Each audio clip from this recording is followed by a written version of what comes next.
BBC Sounds. Music, radio, podcasts. Hello, it's Anna Hill here with Farming Today podcast. Today, MPs question the Farming Minister about the future of the Sustainable Farming Incentive and the huge difficulties faced by islanders off the Scottish coast trying to find housing so they can stay in the place they grew up. The first day when we got the keys, 2 glasses and a bottle of Prosecco, and I just sat on the floor and cried for about 3 hours. I couldn't articulate the feelings I was feeling of, for the first time, having somewhere that was mine and that no one could take away from me. We'll have more about that a little later. First, though, planting trees to offset carbon emissions has become something of a mantra in recent years, with the UK's Climate Change Committee recommending we should be planting around 30,000 hectares of new woodland in the UK every year until 2050. On a small patch of Dartmoor in Devon called Harford Moor, the National Park Authority has teamed up with a variety of organisations to see how planting more trees can help alleviate flooding downstream. They're using a method developed by Japanese botanist Akira Miyawaki that's only been used on a relatively limited scale in the UK and never tested here before in an upland setting. Fiona Clampin joined Helen Aldis, whose company More Trees has provided the saplings, and some students from the University of Plymouth who'll be monitoring the trial close to the River Erm. This is an older buckthorn going in, so they like it in wet conditions. So this is one of the 300 or so trees going into this plot. They're all grown from Dartmoor provenance trees at the More Trees community tree nurseries up the road. So all the seeds have been gathered from somewhere within the national park. How's that going? Perhaps a bit more spade. Oh, yeah. Look really promising. No, it's rock. Another bit of rock. My name's Angelique McBride. I'm a Natural Flood Management Project Officer working on the Dartmoor Headwaters Natural Flood Management Project for Dartmoor National Park. We're in a very steep valley here, and I imagine that when we get extreme weather, that the water really just sort of rushes down off here and could create problems elsewhere. Yes, so that's what woodlands and trees do for us. They intercept the rainfall, they hold it within their leaves or their branches.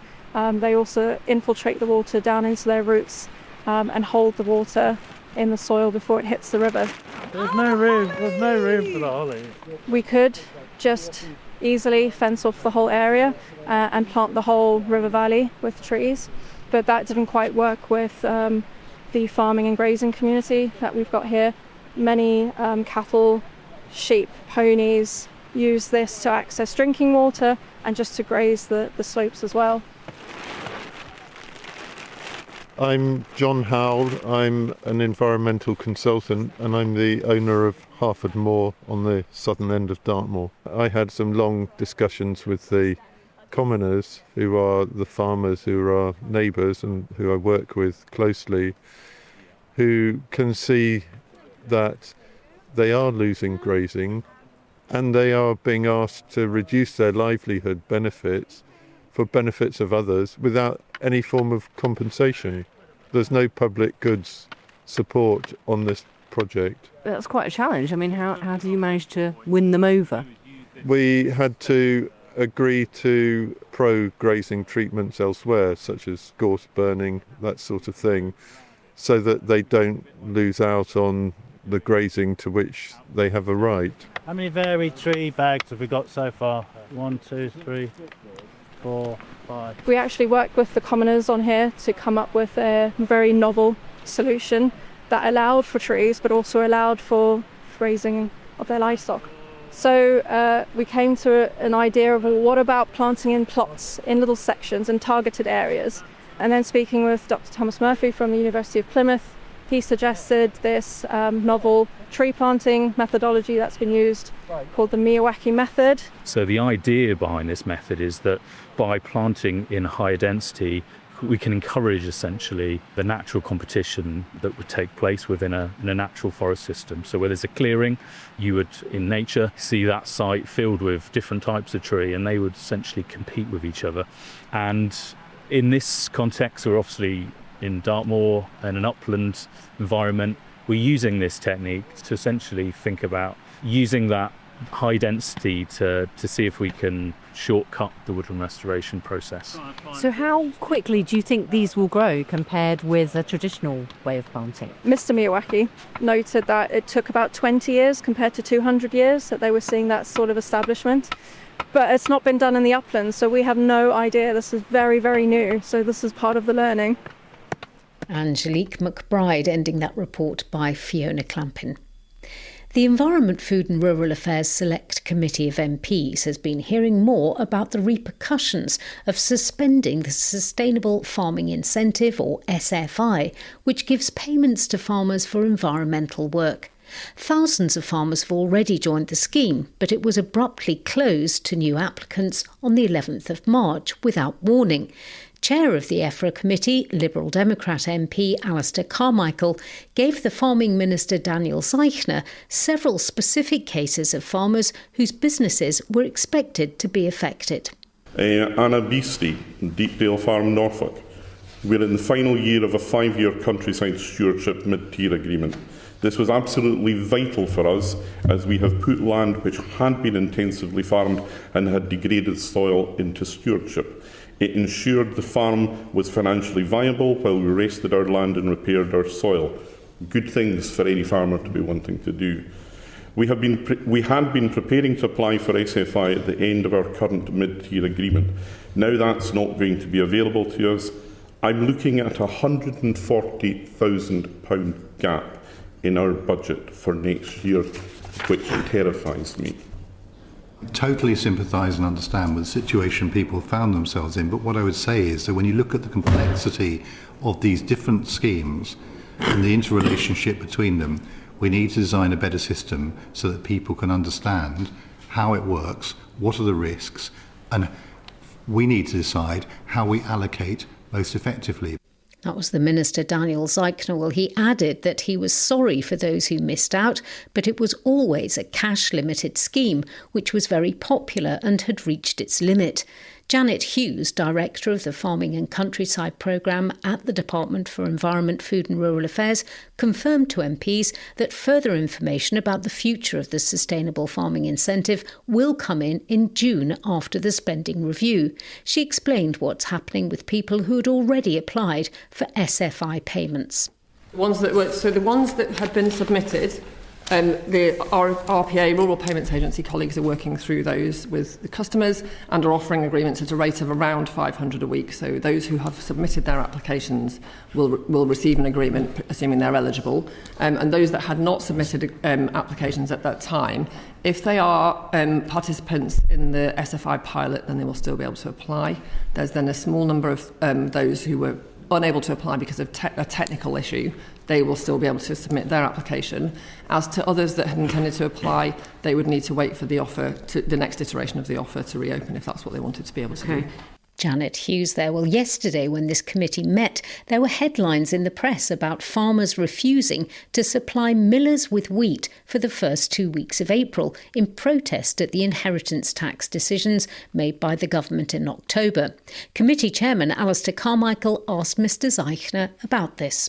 How do you feel about being the food minister who took hot cross buns off the table at Easter? Obviously, I understand the unhappiness that is out there, but equally, I'm very confident that we have resilient supply chains, and I would encourage people to engage in dialogue with us about the future, much as we have done this morning. Do you think they haven't done? That we haven't had dialogue. It's always possible to have better dialogue, but Secretary of State and I frequently out talking to farming organisations, and we have good dialogue with them, and whilst I understand the unhappiness... These farmers are talking about taking a massive hit. Do you think they're just doing this on a whim or to make a political point? As I say, Chair, I believe we have robust supply chains, and I encourage people to have a reasoned dialogue, very much as we have this morning, about the way forward for the future. But the overwhelming message should be this is a really, really important sector all the way through the food chain and does a magnificent job in feeding the country. We very much appreciate it. Do you have any plans to meet those who are planning this strike? I haven't had any communication so far. That was the Farming Minister, Daniel Zeichner, speaking to the EFRA Select Committee. Now, this week we're taking a closer look at the rural lives of islanders around our shores. A recent survey found the biggest concern for young people in Scotland's islands is housing or lack of it. So what's it like to struggle to find somewhere decent to live on the island which you call home? Richard Baines has been hearing from one woman who spent more than 10 years without a proper home. But first, he spoke to a teenager who fears for the future. We were trying to find a house for about 6 years. This 14-year-old lives on Tyree, an island 50 miles west of Oban, in the Sea of the Hebrides. When we were saying, look, we're not going to have a home in this many weeks, the only option was to go to Loch Ilped, over 100 miles away from Tyree. A large part of the problem is that almost half of Tyree's houses are holiday accommodation. High building costs and a shortage of house sites can also be problems on the islands. We finally have a permanent home, which I have no intention of moving out of anytime soon. But in the future, if I was thinking I'd want to find someone to rent on Tyree, right now there isn't anywhere. The survey was carried out by Scotland's Young Islanders Network. It found that 72% of the young responders think that they'll need to leave their island homes when they're older due to a lack of housing. The Tyree resident who took part in the survey hopes the report based on it will prompt action. The Young Islanders Network housing report is really brought to light. It's like, we're the youngest generation, we're looking at the islands and we're thinking we're not going to have a house. One of the first big purchases that we made was a bean-to-cup coffee machine. Here on Colonsay, south and east of Tyree, Caitlin McNeil moved into this comfortable, newly built home just before Christmas. I've never had a fridge this big in my life, and I've never had one this full, because I've never had a fridge and money at the same time, which is really exciting. My granny kindly got us a matching kettle and a toaster set for when we moved in. This well-equipped kitchen was something the 31-year-old could only dream of for the past few years. I've known the stress of housing insecurity my entire adult life. The whole of my 20s was spent ricocheting between caravans and sort of stays in my parents' house, or worse caravans, or when second homeowners might be kind enough to let me stay in their house over the winter. It was about 17 times that I moved over the course of my 20s, and that included 2 major stints on the mainland. It did essentially drive me and my brother off the island at different points. The first day when we got the keys, 2 glasses and a bottle of Prosecco, and I just sat on the floor and cried for about 3 hours. I couldn't articulate the feelings I was feeling of for the first time having somewhere that was mine and that no one could take away from me. People simply couldn't afford to get into buying their own homes. There weren't any for rent because more than half the properties here are either second homes or holiday rentals. Callum Hay is a director of the Colonsay Community Development Company, a charity set up to improve life on the island. The company pulled together funding and help from Highlands and Islands Enterprise, Argyll and Bute Council and others to build the £3.5 million housing scheme where Caitlin now lives. It has 9 houses. 3 are staff accommodation paid for by the local fish farm firm. 2 houses are for sale under a shared ownership scheme, and 4, including Caitlin's, are to let for affordable rents. Is this kind of project a solution for other similar communities, rural communities, island communities? It's certainly a solution. Whether or not it's the right solution, it's incredibly hard work. It can get pretty heavy going. If any other communities are thinking of doing this, you need to be ready for that. But this seems to be one of the only ways that we could get this particular kind of development off the ground here on Colonsay. Callum Hay ending that report by Richard Baines.